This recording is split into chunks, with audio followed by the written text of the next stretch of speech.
animateur wala leneen ngay développer benn argumentaire boo xam ne dafay stigmatiser nit ki sur la base de son ethnie, de sa religion, de son sexe et de son orientation sexuelle yoon dana dal ci kaw ci agenda bi la bokk ana moom du dindi nañ ko mu ngi fi ba tey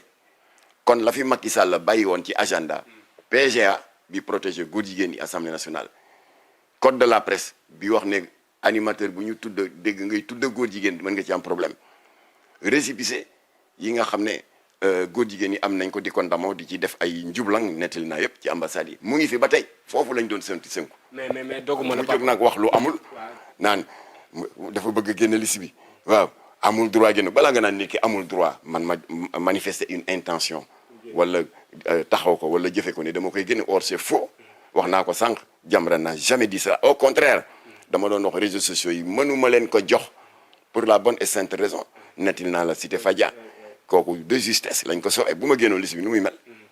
tey article 319 bi nga xamante ni état bi bëgg na ko modifier pour que tey ki nga xamante ni mooy borom ñaari tur képp ku ñu si jàpp ñu mën la teg ay daan 5 ans ba 10 ans est-ce que tamit loolu nekkul loo xamante ni aussi. Jamra fi jëkk a def déclaration rafetlu certains aspects de cette mesure def nañu communiqué wax nañu dañu ne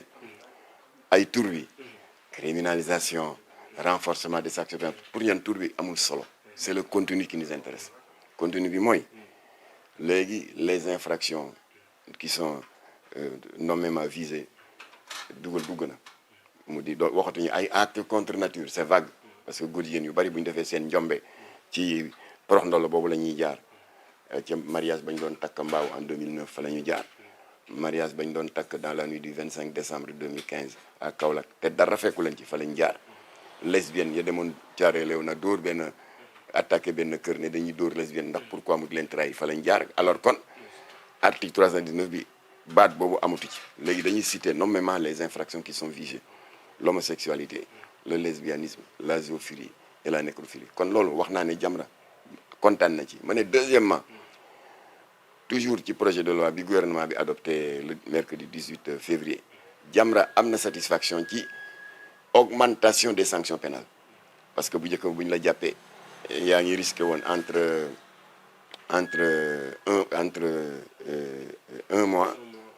un mois à 5 ans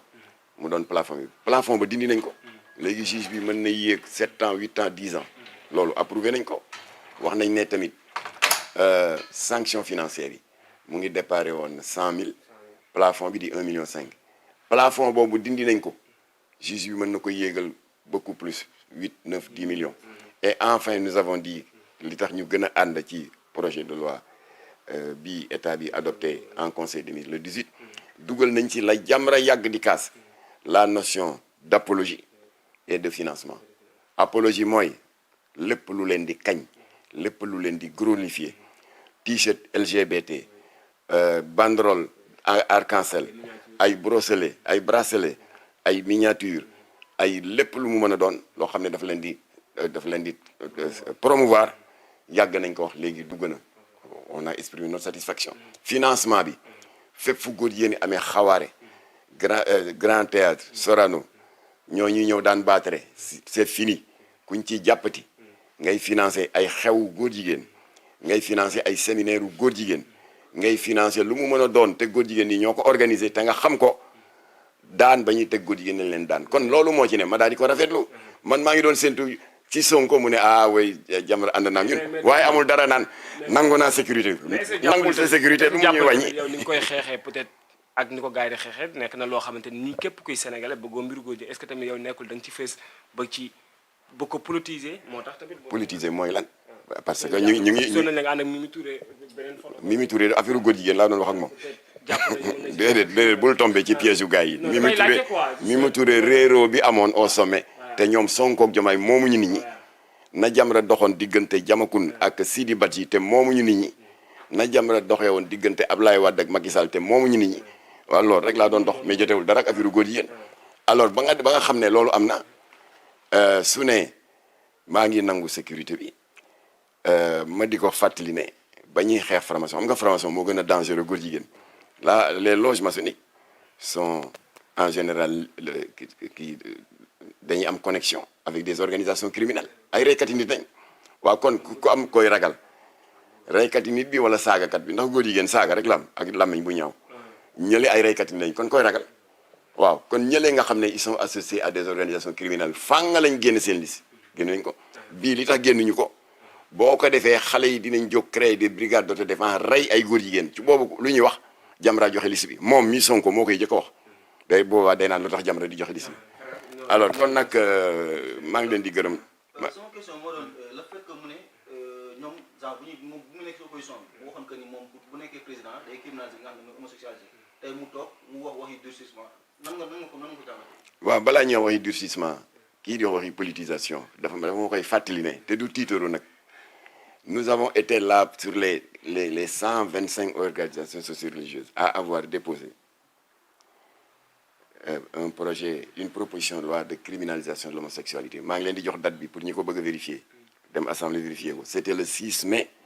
2016 comme que di diggante bi fekk na suñu député am nattu parce que y a eu son accident mortel du 6 avril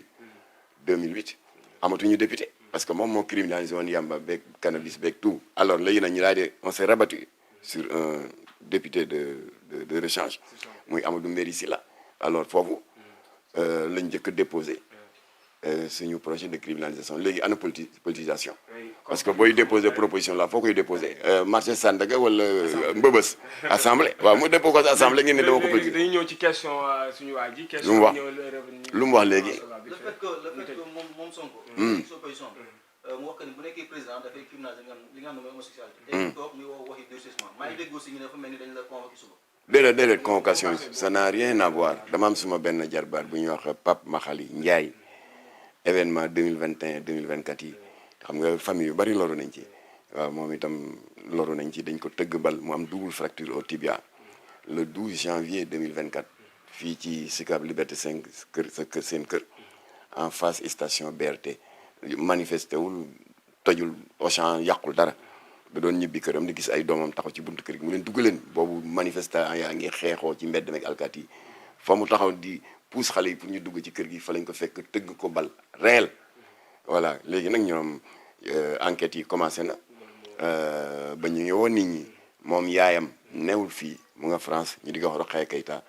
xam naa ñoom ñu enquête xool ba xam ne am naa lien de parenté xale bi ñu woo ma et pour d'autres raisons mais à titre de témoin voilà loolu la waral ñu convoqué ma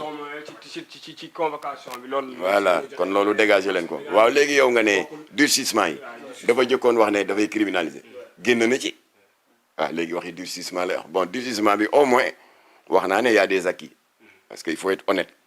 waaw doo jóg rek yore sa potu peinture bu ñuul lu état bi def rek nga ne baaxul ñun on n'est pas des nihilistes kon nag li ñuy yokk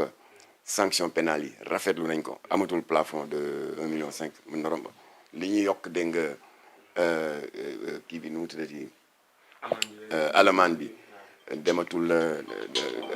sanction yi de 5 ans la woon 5 ans moo doon plafond bi waaw léegi de mën na dem ba 10 ans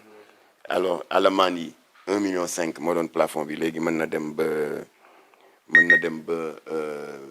beaucoup plus ba pare na dugal nañ la notion d'apologie et de financement ko xam nga kon wax naa lu rafet ci ñoom waaye Sonko jóg fay ma safaan wa comme il a l'habitude de le faire nee na magistrat yi ma ñëw magistrat yi une partie c'est des corrompus ñu ne société civile nee na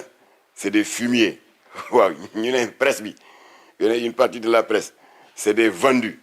ñu ne waaw les leaders de l'opposition nee na c'est des résidus waaw Jamra nag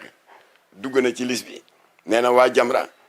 eh bien daf ci am kenn koo xam ne dafa yaakaar ne yàllaa ko jox pouvoir dégg nga moom cote pour que mu am droit ak sañ-sañ moom kenn di wax ci mbirum góor jigéen boobu la ñu sànni léegi mais on l'attend de pied ferme parce que ñun suñu combat bi moo ko mag fuuf wax naa ne ba ñu créé Jamra il avait que 9 ans nekk école primaire di jàng ABCD ñu bari ñu xeex Jamra dee nañu sànku nañu bàyyi ñu fi et le combat continue en tout cas li wóor ba wér mooy dëkk bu tedd bi Bamba tëdd Maodo Baye Niass Baye Laye nous avons la conviction que ku fi bëgg a tolérer góor jigéen wala daganal fi góor jigéen incha allah yow yaay torox incha allah. merci beaucoup. bëggoon naa dugal juste benn question. waaw ci le par rapport ak sortie Ousmane Sonko